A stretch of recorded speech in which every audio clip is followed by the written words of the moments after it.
ওয়ালিয়াদরিবনা বিকুমুরিহিন্না আলা জুয়ুবিহিন্না, নারীরা যেন তাদের ওড়না, তাদের কাপড়ের অতিরিক্ত অংশটা আলা জুয়ুবিহিন্না, তাদের গ্রীবাদেশে, তাদের শরীরে তারা যেন এই ওড়নাটা রেখে দেয়। এই আয়াতের ব্যাখ্যা আম্মাজান আয়েশা সিদ্দিকা রাদিয়াল্লাহু তাআলা আনহা বলেন, বুখারীর বর্ণনা, ইয়ারহামুল্লাহু নিসাআল মুহাজিরাতিল কুরাম, প্রথম যুগের হিজরতকারী নারীদের উপর আল্লাহ রহম করেন, আল্লাহ দয়া করেন।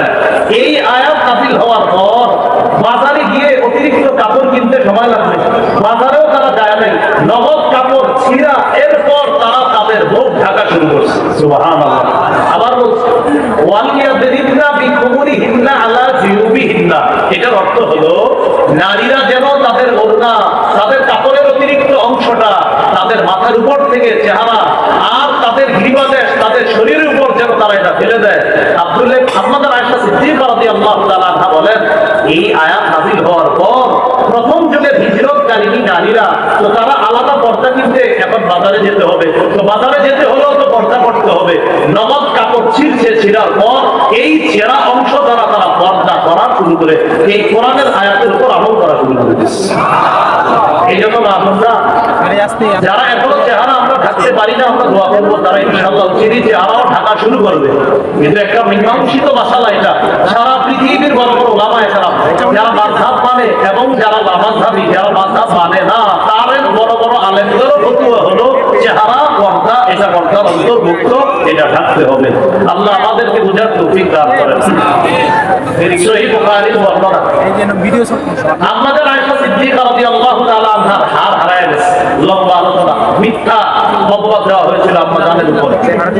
এক সাহাবী তার নাম সফওয়ান, সর্বশেষ তিনি রয়ে গেলেন। তিনি হঠাৎ দেখে দূর থেকে একজন নারী, এই জাতীয় কাউকে দেখা যায়।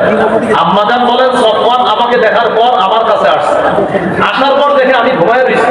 সফওয়ান আমাকে দেখে শুধু এতটুকু বলছে, ইন্না লিল্লাহি ওয়া ইন্না ইলাইহি রাজিউন।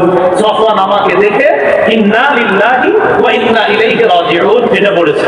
প্রিয় মুসলমান ভাইরা, আপনাদের মাথায় প্রশ্ন জাগবে এখন, হুজুর তিনি যে আম্মাজান, এটা সফওয়ান রাদিয়াল্লাহু তাআলা কিভাবে চিনলেন? আম্মাজান তো পর্দা করার কথা, তাহলে আম্মাজানকে দেখে কিভাবে চিনলেন এটা আম্মাজান জানতেন? এই জাতীয় কিছু প্রশ্ন আপনারা উঠাবেন। ওই হাদিসে আম্মাজান জবাব দিয়ে দিয়েছে, শোনো, সফওয়ান যে আমারে দেখে চিনছে আমি আয়েশা, এটা কিভাবে চিনছে জানো? ওয়াকাদ ইয়ারানি ক্বাবলা আন ইউদরাবাল হিজাব, পর্দার বিধান ফরজ নাযিল হওয়ার আগে সফওয়ান আমাকে দেখেছিল, তাই আমাকে দেখেই চিনতে পারছে আমি আয়েশা। তোমরা মনে করো না পর্দার বিধান নাযিলের পর সফওয়ান আমাকে দেখে চিনছে আয়েশা, এমন না। পর্দার বিধান নাযিলের আগে সফওয়ান আমাকে দেখেছিল, তখন থেকে জানে আমি আয়েশা। এখন তো পর্দা ফরজ, এই জন্য এখন সফওয়ান দেখা মাত্রই চিনে ফেলছে এটা আয়েশা। এবার আপনাদের মাথায় আরেকটা প্রশ্ন এসে গেছে, তাহলে আম্মাজান কি পর্দা করে নাই সফওয়ানকে দেখা? জি, আম্মাজান বলেন, সাম্মাতু ওয়াজহি বিল জিলবাব, আমি সফওয়ানকে দেখা মাত্রই আমার চেহারা পর্দা দ্বারা তাড়াতাড়ি ঢেকে ফেললাম। তাহলে বলেন, চেহারা সহ পর্দা না চেহারা ছাড়া? চেহারা সহ পর্দা। সূরা আহজাব 65 নম্বর আয়াত, সূরা আহজাব 51 নম্বর আয়াত, সূরা নূরের 31 নম্বর আয়াত, সহিহ বুখারীর বর্ণনা। আমাদের আয়েশা সিদ্দিকা রাদিয়াল্লাহু তাআলা আনহা বললেন, আমি আমার চেহারা কাপড় দ্বারা ঢাকলাম, পর্দা দ্বারা ঢাকলাম। আল্লাহ আমাদের মা বোনদেরকে আল্লাহর এই বিধানটার সামনে পরিপূর্ণরূপে আত্মসমর্পণ করার তৌফিক দান করেন। সূরা নূরের 31 নম্বর আয়াতের আরেকটি অংশ শুনেন, আল্লাহ বলেন, ওয়ালা ইয়াদরিবনা বিআরজুলিহিন্না লিয়ু'লামা মা ইউখফিনা মিন যিনাতিহিন্না, নারীরা যেন রাস্তায় হাঁটার সময় সজোরে পা নিক্ষেপ না করে, নারীরা রাস্তায় হাঁটার সময় যেন তাড়াতাড়ি সজোরে পা নিক্ষেপ না করে, তার সৌন্দর্যতা প্রদর্শন করার উদ্দেশ্যে, কোন পুরুষকে আকৃষ্ট করার জন্য কোন নারী যেন সজোরে পা নিক্ষেপ না করে। প্রিয় ভাইয়েরা, নারীর হাঁটাটা যদি পর্দা হয়, তাহলে নারীর চেহারা কতটুকু পর্দা হতে পারে সেটা বলেন। আল্লাহ আমাদেরকে বুঝার তৌফিক দান করেন। নবীজি ইন্তেকাল করলেন, নবীর দেহ মুবারক আয়েশা সিদ্দিকা রাদিয়াল্লাহু তাআলা আনহার ঘরে আছে। নবীজির সব স্ত্রীরা তার দেহের পাশে বসা। আবু বকর সিদ্দিক রাদিয়াল্লাহু তাআলা আনহু আসলেন, আসার পর ঘরের সামনে দাঁড়িয়ে অনুমতি চাইলেন ঘরে ঢোকার জন্য। বলেন তো আম্মাজান আয়েশা সিদ্দিকা সম্পর্কে আবু বকর সিদ্দিকের কি হয়? কন্যা। কন্যার কাছে অনুমতি চাইতেছে, আমি ঘরে ঢুকবো কিনা। আয়েশা সিদ্দিকা রাদিয়াল্লাহু তাআলা আনহা এই ঘরে ঢুকবে কিনা কেন অনুমতি চাইলেন আবু বকর সিদ্দিক? নবীর অন্যান্য স্ত্রীরা সেখানে ছিলেন।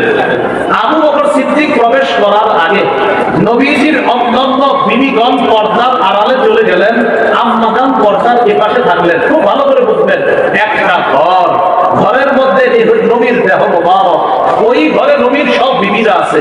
আম্মাজান আয়েশা সিদ্দিকার ঘরে নবীর দেহ মোবারক ইন্তেকালের পর আবু বকর সিদ্দিক প্রবেশ করার আগে সব স্ত্রীরা পর্দার ওপাশে চলে গেলেন, আম্মাজান পর্দার এপাশে রয়ে গেলেন। কেন?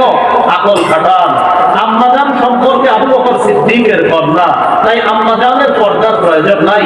অন্যান্য স্ত্রী নবী যারা আছে তাদের পর্দার প্রয়োজন, তাই আবু বকর সিদ্দিক রাদিয়াল্লাহু তাআলা ঘরে প্রবেশ করার আগে ওই মুহূর্তেও আম্মাজানরা পর্দার ওপাশে গিয়ে আবু বকর সিদ্দিকের সাথে পর্দার বিধান রক্ষা করছে। তাহলে এই কথাটার সামনে আত্মসমর্পণ করা, চেহারা ঢাকতে হবে, চেহারা সহ পর্দা। এখনো যদি আপনারা না ঢেকে থাকেন, আমরা দোয়া করবো আপনি তাড়াতাড়ি ইনশাআল্লাহ চেহারা ঢাকবেন, ভবিষ্যতে আপনি চেহারাও পর্দা অন্তর্ভুক্ত করে নেবেন। আমরা দোয়া করি আল্লাহ তৌফিক দান করেন। ইসলামে পরিপূর্ণ আছে কিনা বয়ালাম। এক নাম্বার আত্মসমর্পণ, এই গেল আত্মসমর্পণের কথা। দুই নাম্বার ইখলাস।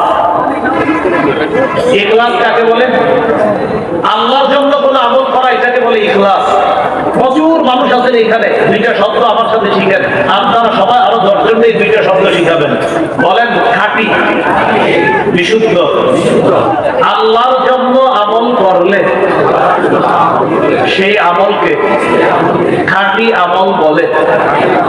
নবীজির তরিকা অনুযায়ী করলে সেই আমলকে বিশুদ্ধ আমল বলে। কোন আমল যদি ইখলাসের সাথে এবং নবীর তরিকা অনুযায়ী হয় সেই আমলকে খাঁটি এবং বিশুদ্ধ আমল বলে। কোন আমল যদি খাঁটি এবং বিশুদ্ধ হয়, ওই আমলটা সাথে সাথে আল্লাহ কবুল করে নেয়। আজকে থেকে যত আমল করবেন চিন্তা করবেন আমার আমল খাঁটি হতে হবে, বিশুদ্ধ হতে হবে, খাঁটি হতে হবে, বিশুদ্ধ হতে হবে, তাহলে আল্লাহ কবুল করবেন।